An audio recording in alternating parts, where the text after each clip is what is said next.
Hello viewers, നമുക്കിന്ന് കയ്പ്പില്ലാതെ കയ്പ്പയ്ക്ക fry എങ്ങനെയാണ് ഉണ്ടാക്കുന്നത് നോക്കാം. അതിന് വേണ്ടി ഇതേമാതിരി ഇത് ഞാൻ പകുതിയാണ് എടുത്തിരിക്കുന്നത്.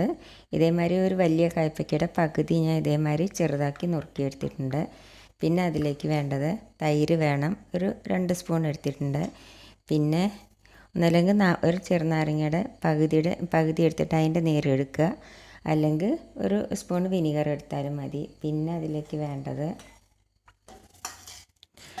അരിപ്പൊടി ഒരു 2 സ്പൂൺ എടുത്തിട്ടുണ്ട്, ഗരം മസാലപ്പൊടി 1 സ്പൂണ്, പിന്നെ മഞ്ഞൾപ്പൊടി ഒരു 1/4 സ്പൂണ്, ഉപ്പ് ആവശ്യത്തിന്, പിന്നെ മുളക് പൊടി എരിവിനനുസരിച്ച് എടുക്കുക. ഇത്ര സാധനമാണ് വേണ്ടത്. ഇനി എന്താ നമ്മൾ ചെയ്യേണ്ടതെന്ന് വെച്ചാൽ ഒരു പാത്രം എടുക്കുക. പാത്രത്തിലേക്ക് നമുക്കിത് ഇട്ട് കൊടുക്കാം. ഇനി ഇതിലേക്ക് നമുക്ക് ഈ പൊടികളെല്ലാം ഇട്ട് കൊടുക്കുക. മുളക് പൊടി, അരിപ്പൊടി, ഗരം മസാലപ്പൊടി, ഉപ്പ്, മഞ്ഞൾപ്പൊടി.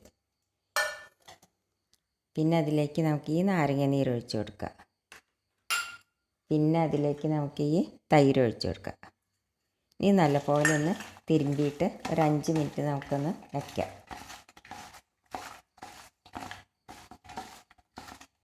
അപ്പോൾ നമ്മൾ ഈ പൊടികളെല്ലാം പരട്ടി വെച്ചിട്ട് ഒരു 5 മിനിറ്റ് കഴിഞ്ഞു. ഇനി എന്താ നമ്മൾ ചെയ്യേണ്ടതെന്ന് വെച്ചാൽ ഒരു പാൻ അടുപ്പത്ത് വെച്ചു. അതിലേക്ക് നമുക്ക് വെളിച്ചെണ്ണ ഒഴിച്ച് കൊടുക്കാം.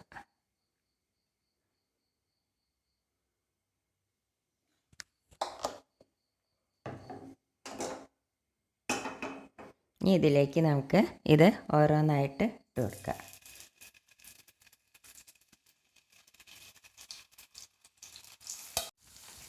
ഇനി നമുക്കിത് ഒന്ന് അടച്ച് വെച്ച് കൊടുക്കാം.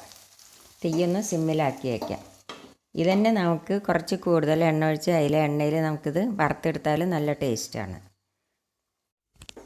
ഇനി നമുക്കിതൊന്ന് മറിച്ചിട്ട് കൊടുക്കാം.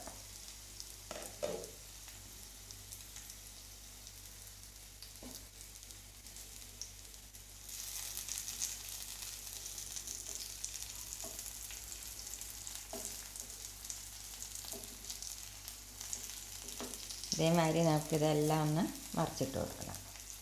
അപ്പം നമ്മുടെ കയ്പ്പയ്ക്ക ഫ്രൈ റെഡിയായി. കണ്ടില്ലേ, 2 ഭാഗം നല്ലപോലെ മൊരിഞ്ഞ് കിട്ടി. ഇതന്നെ നമുക്ക് കുറച്ച് കൂടുതൽ എണ്ണ ഒഴിച്ചിട്ട് അതിൽ വറുത്തെടുത്താലും നല്ലതാണ്. ഇനി ഇത് നമുക്ക് വാങ്ങി എടുക്കാം.